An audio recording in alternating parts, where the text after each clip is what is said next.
جی، سورۃ مائدہ کی آیت نمبر 1 کی تفسیر ہم مختصر دیکھ رہے تھے. لینتھی ہونے کی وجہ سے پارٹ 2 میں ہم اس کو کچھ مزید دیکھتے ہیں. احرام اس فقیرانہ لباس کو کہتے ہیں جو حج اور عمرہ کرنے والے اپنے میقات سے باندھتے ہیں، اور یہ مردوں کے لیے صرف ایک تہمت اور ایک چادر پر مشتمل ہوتا ہے، اور عورتوں کے لیے ان کا عام لباس ہی احرام کا بھی لباس ہوتا ہے. احرام کی حالت میں انہیں کوئی چیز چہرے پہ نہیں ڈالنی ہوتی. احرام کی حالت میں چند پابندیاں ضروری ہیں، مثلاً وہ خوشبو یا زیب و زینت کی چیزیں استعمال نہیں کر سکتا اور نہ ہی اپنی بیوی سے صحبت کر سکتا ہے. محرم کو شکار کی یہاں پہ ممانعت ہے. محرم جس نے احرام باندھا ہوا ہے، جو حج اور عمرے پہ نکلا ہوا ہے. انہی پابندیوں میں سے ایک یہ بھی ہے کہ وہ نہ تو خود شکار کر سکتا اور نہ ہی دوسرے کو شکار کرنے میں مدد دے سکتا. البتہ شکار کردہ جانور سے کچھ کھا لینے میں کوئی حرج نہیں.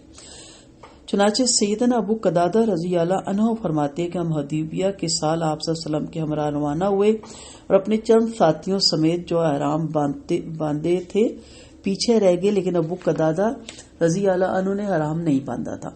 ان احرام باندھے ہوئے ہمراہیوں نے ایک گورخر دیکھا جس پر ابو قتادہ کی نظر پڑی. انہوں نے بھی ابو قتادہ کو شکار کے متعلق کچھ نہ بتایا، یہاں تک کہ ابو قتادہ کی خود اس پر نظر پڑ گئی.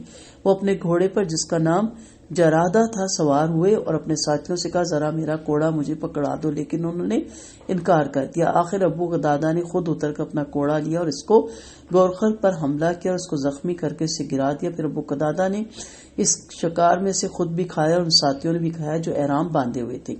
پھر جب یہ لوگ آپ صلی اللہ علیہ وسلم سے جا کر ملے اور ان سے قصہ بیان کیا تو آپ صلی اللہ علیہ وسلم نے پوچھا کیا اس شکار کا کچھ گوشت باقی ہے؟ ابو قتادہ نے کہا ہاں ایک ران ہے. چنانچہ آپ صلی اللہ علیہ وسلم نے وہ ران لے لی اور اس میں سے گوشت کھایا. بخاری کی روایت ہے. پھر جس طرح احرام کی حالت میں شکار کرنا حرام ہے، اسی طرح حرام مکہ میں بھی شکار کرنا حرام اور ممنوع ہے. فرق صرف یہ ہے کہ حرم مکہ میں کسی وقت بھی شکار نہیں کیا جا سکتا، خواہ کوئی احرام کی حالت میں ہو یا نہ ہو، جبکہ احرام باندھنے والا احرام کھولنے کے بعد حرم مکہ کے علاوہ دوسرے مقامات سے شکار کر سکتا ہے. اور جس طرح احرام کی چند ایک پابندیاں ہیں، اسی طرح حرم مکہ کی بھی پابندیاں ہیں. حضرت ابن عباس سے مروی ہے کہ عہد کو پورا کرنے میں اللہ تعالیٰ کے حلال کو حلال جاننا، اس کے حرام کو حرام جاننا، اس کے فرائض کی پابندی کرنا، اس کی حد بندی کی نگہداشت کرنا بھی ہے. کسی بات کے خلاف نہ کرو، حد کو نہ توڑو، کسی حرام کام کو نہ کرو، اس پر سختی بہت ہے. تو یہاں سے عہدوں کو پورا کرنے کے بعد حلال اور حرام کا اسی لیے بتایا گیا کہ یہ تمام ذمہ داریاں مسلمانوں کی ہیں اور یہ بھی اللہ سے کیے ہوئے عہد ہیں.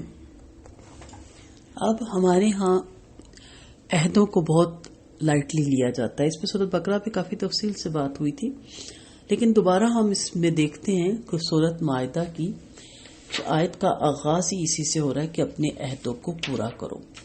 عہد جو اللہ کے ساتھ باندھے، سب سے پہلے آپ جانتے ہیں کہ حضرت آدم کی سلب سے تمام ارواح کو پیدا کر کے جو پہلا عہد لیا گیا وہ کیا تھا؟ عہد الست، کہ ہم نے لا الہ الا اللہ کا اللہ سے عہد کیا ہوا ہے کہ ہم اس کے سوا کسی کو عبادت کے لائق نہیں جانتے. اور پھر اس کے بعد وہ تمام عہد اس میں شامل ہو جاتے ہیں کہ ایز اے مسلمان اور کلمہ پڑھنے کے بعد ہمارے اوپر جو لاگو ہوتے ہیں، جو نماز کا عہد ہے، زکوٰۃ کا عہد ہے، حج کا ہے، اور وہ ساری تفصیلات پڑھی لکھے ہیں، اچھی طرح جانتے ہیں. اور اللہ سے اللہ کے عہدوں کے بعد پھر بندے کے بندے سے عہد بھی شامل ہو جاتے ہیں. ایمان والوں کا کام ہے جو اللہ نے ان کے اوپر واجب کیا، فرض کیا، وہ عہد ہی ہیں، جیسے ہمسائیگی کے حقوق ہیں یا صلہ رحمی کے حقوق ہیں یا مسافر کے حقوق ہیں. ایسی بہت سی چیزیں ہم پیچھے پڑھتے چلے آئے ہیں، اس کی تفصیل میں جانے میں بہت وقت لگ جائے گا. اگر آپ کو سارے لیکچر یاد ہو تو اس میں وہ ساری چیزیں شامل ہو جاتی ہیں کہ وہ بھی ایک مومن کے مومن سے عہد ہیں جو اس کو اپنے مومن بھائی کے لیے نبھانے ہیں. تیسری صورت ہو جاتی ہے جو خود علیحدہ سے کسی تجارت کی صورت میں، رشتے کے لین دین کی صورت میں، کسی اور معاملے کی صورت میں عہد باندھے جاتے ہیں. ان عہدوں کی پاسداری بھی کرنا بہت ضروری ہے. ہم حقوق اللہ کے عہد توڑنا بالکل معمولی کام سمجھتے ہیں، نعوذ باللہ، اور ہم پرواہ ہی نہیں کرتے، جبکہ یہاں سے آغاز کیا ہو رہا ہے کہ اے ایمان والو پورا کرو عہدوں کو. تو ایمان کی پہلی شرط، پہلا تقاضا کیا ہے کہ اللہ کے ساتھ جو تمہارے عہد بندے ہوئے ہیں انہیں لائٹلی نہ لو، معمولی نہ سمجھو. کبھی نماز چھوڑ دی، کبھی پڑھ لی، کبھی جمع کر لی، کبھی کچھ دن پڑھی ہی نہ، پھر اسی طرح شرک اکبر کر لیا، اصغر کر لیا، شرک خفی کر لیا، ریاکاری، دکھاوا، سب کچھ. یہ سارے وہ عہد ہی تو ہیں جو ہم صبح سے لے کے رات تک اپنے اللہ سے توڑتے ہیں، باندھتے ہیں، توڑتے ہیں، باندھتے ہیں. پھر حقوق العباد پہ آ جائے تو وہ تو ہم عہد مانتے ہی نہیں. ہم کیا کہتے ہیں کہ ہم نے ٹھیکہ اٹھا رکھا ہے دوسروں کا. یہ ٹھیکے کی بات نہیں ہوتی، یہ اصل میں اللہ کے ساتھ باندھے ہوئے عہد ہیں جو آپ نے بندوں کے ساتھ بھی پورے کرنے ہیں. آپ کو اس کا اجر ملے گا دنیا میں بھی اور آخرت میں بھی. صلے کی امید بندوں سے مت رکھیں اور ان عہدوں کو پورا کریں. جو والدین کے حقوق ہیں وہ آپ کا عہد ہے، جو بیوی بچوں کے حقوق ہیں وہ آپ پہ عہد ہے، جو پڑوسیوں کے حقوق ہیں، صلہ رحمی کے حقوق ہیں، وہ سب آپ پہ عہد ہیں. اس کے بعد کاروباری سطح پہ جو بھی آپ لین دین کریں، معاملہ کریں، ان عہدوں کو ضرور پورا کریں، تاکہ چاہے فراقین کچھ بھی کر رہا ہو، فراقین کی سزا اللہ کے ذمہ ہے، اس کا عذاب اللہ کے پاس ہے، اس کا حساب اللہ کے پاس ہے. آپ اپنے حساب کی فکر کریں کہ آپ سے اور اب حساب مانگے گا. تو آپ عہد کے اتنے پختہ ہوں کہ آپ کی بات سن کے کوئی لکھنے کے لیے بھی روادار نہ ہو. وہ کہے کہ ہمیں اس کی زبان پہ اتنا یقین ہے کہ یہ نہ بھی لکھے تو ہم جانتے ہیں کہ یہ عہد کو پورا کرنے میں حق بجے کبھی بھی اس عہد کو نہیں توڑے گا. لیکن حالات اتنے خراب ہو گئے ہیں کہ اب ہر چیز کو اسٹامپ پیپر پہ لکھوایا جاتا ہے، کیونکہ ہم لیتے وقت، لین دین کرتے وقت، معاملات کرتے وقت اتنے بھلے مانس بن جاتے ہیں کہ ہم سے زیادہ کوئی سچا کھرا لگتا ہی نہیں. جھوٹی قسمیں، جھوٹے وعدے، جھوٹی امیدیں دلوا کے اس کا پیسہ ہتھیا لیتے ہیں، یا رشتے جیسے ہم مانگ لیتے ہیں اور بڑے اچھے بنتے ہیں، میٹھے بنتے ہیں، اور جب ہم لے آتے ہیں بچیاں گھر میں تو پھر ہم اپنا اصل روپ باہر نکالتے ہیں. تو اللہ کے عہد کو باندھتے ہوئے ہم کسی سے رشتہ مانگتے ہیں یا کاروبار کرتے ہیں.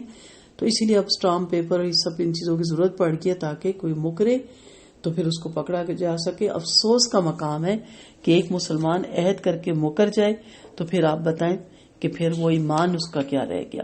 تو اس لیے ان چیزوں پہ خاص توجہ دیں. القرآن کی ایک ایک آیت پہ بولنے کے لیے عمریں چاہیے، صدیاں چاہیے. ہمارے لیے اتنا ہی کافی ہے کہ بس جو عہد ہے اس کو پورا کرنا ہے، کیونکہ جو عہد کو پورا نہیں کرتا وہ پھر اس جگہ اپنے آپ کو دیکھ لے کہ اسلام میں پھر اللہ کی نظر میں اس کا کیا مقام ہوتا ہے. وآخر دعوانا ان الحمد للہ رب العالمین.